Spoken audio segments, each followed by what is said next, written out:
Assalamualaikum warahmatullahi wabarakatuh. Perkenalkan, saya Hani Wulan Rahmadani, NIM 201081089 dari Prodi Psikologi Universitas Asia Yogyakarta.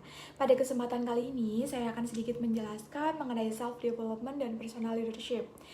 Nah, kesuksesan memimpin suatu organisasi atau masyarakat tidak dapat terjadi begitu saja tanpa memiliki kemampuan untuk memimpin orang lain dan diri sendiri tentunya.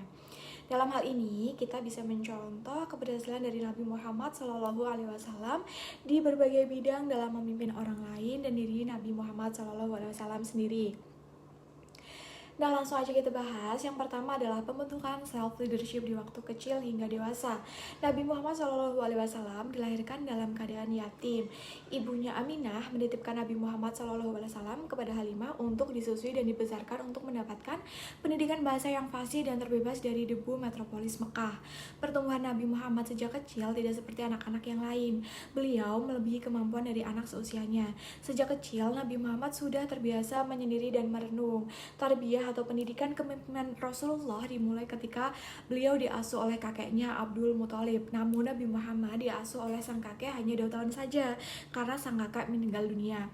Yang kemudian Nabi Muhammad diasuh oleh pamannya yang bernama Abu Thalib. Saat tinggal bersama pamannya, Nabi Muhammad berusaha meringankan beban dari pamannya dengan membantu mengembalakan kambing dengan naik turun bukit di sekitar Mekah. Saat berusia 12 tahun, sudah ikut pamannya berdagang dan melalui medan perjalanan yang sangat sulit. Bahkan pamannya sempat melarang Nabi Muhammad untuk ikut berdagang, tetapi dengan bersikeras Nabi Muhammad memaksa untuk ikut sampai beliau terus ikut pamannya untuk berdagang. Nabi Muhammad dikenal sebagai pemuda yang jujur dan teguh dalam memegang janji. Ia sering mengorbankan kepentingannya sendiri hanya untuk menepati janjinya. Dari sinilah kita harus mencontoh dan menauladani perilaku dan sikap yang dimiliki oleh Rasulullah Shallallahu Alaihi Wasallam yang sudah mempunyai sifat kepemimpinan sejak kecil. Nah, lanjut ke poin yang kedua, pentingnya self-leadership. Self-leadership pada intinya adalah kemampuan diri dalam mengendalikan hawa nafsu. Nah, jika seseorang dikuasai oleh hawa nafsu, maka tidak ada yang dapat mengendalikan selain diri sendiri. Maka dari itu perlu adanya kontrol diri atau dapat memimpin diri sendiri agar tidak melangkah ke jalan yang salah. Self-leadership ini sangat ditegaskan oleh Nabi Muhammad SAW. Beliau bersabda, setiap kamu adalah pemimpin dan setiap pemimpin akan ditanya tentang kepemimpinannya kelak. Hal ini berarti bahwa setiap orang berarti pada dasarnya adalah seorang pemimpin yang dimulai dari dirinya sendiri. Nabi Muhammad SAW bersabda, orang yang hebat itu bukanlah orang yang paling cepat serangannya, melainkan orang yang hebat itu adalah orang yang mampu mengalahkan nafsu ketika sedang marah. Marah merupakan salah satu ciri orang yang tidak bisa mengendalikan dirinya sendiri, yang berarti orang tersebut tidak mempunyai sikap self-leadership. Nah, poin yang ketiga adalah self-leadership dan self-discipline. Self-leadership merupakan dasar dari segala bentuk kepemimpinan. Self-leadership yang berarti self-discipline atau menegakkan disiplin atas diri pribadi merupakan aktivitas yang paling berat karena berkaitan dengan diri sendiri dan tidak melibatkan orang lain.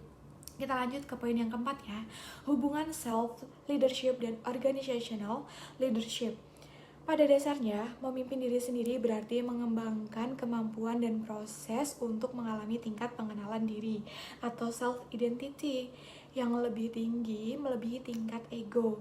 Nah, hal ini akan memungkinkan seseorang untuk mampu mengelola hubungan dengan orang lain, peristiwa, gagasan yang merupakan esensi dalam leadership itu sendiri.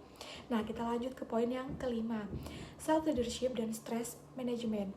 Nabi Muhammad SAW tidak pernah takut dan gentar meskipun kadang bahaya mengancam dirinya. Tetapi ketakutan terkadang memang dapat meningkatkan kinerja seseorang dengan membangkitkan adrenalin yang sangat berenergi dan menimbulkan ketagihan atau adiktif. Nah, untuk mencapai kinerja puncak yang berkelanjutan, pelajari dan ubah motivasi Anda dari takut kehilangan menjadi senang mengerjakan. ada 3 hukum dasar tentang bagaimana seseorang mau melakukan sesuatu. Yang pertama yaitu seseorang baru akan mengerjakan sesuatu ketika suka dan senang melakukannya. Nah, poin yang kedua adalah orang mungkin akan melakukan sesuatu karena terpaksa atau takut ancaman.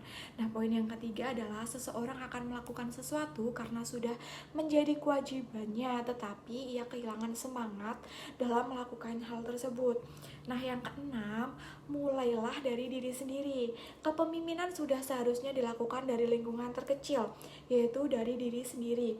Nabi Muhammad SAW sendiri mengatakan, ibda binafsik, mulailah dari diri sendiri. Hal ini berarti pula mulailah kepemimpinan dari dirimu sendiri. Dalam hal ini, saya menganalisa diri saya sendiri dalam proses menjadi pemimpin. Nah, dalam proses ini saya masih kurang dalam menerapkan self leadership yang berarti kemampuan memimpin diri sendiri. Karena terkadang saya sebagai manusia biasa masih suka terbawa emosi marah, masih belum bisa membendung rasa marah yang saya miliki. Saya juga masih sering mengikuti hawa nafsu, seperti ketika melihat sesuatu barang yang bagus, langsung nih saya pengen membeli dan saya langsung membelinya, padahal barang tersebut itu bukanlah barang yang sangat saya butuhkan, bahkan tidak saya butuhkan, tapi karena saya mengikuti hawa nafsu, saya langsung membeli barang tersebut tanpa pikir panjang. Tetapi dengan mempelajari ini, saya akan berusaha untuk menerapkan self leadership yang lebih baik lagi untuk kedepannya. Nah, demikian penjelasan yang dapat saya sampaikan. Bila ada salah kata maupun perbuatan mohon dimaafkan. Saya akhiri, wassalamualaikum warahmatullahi wabarakatuh.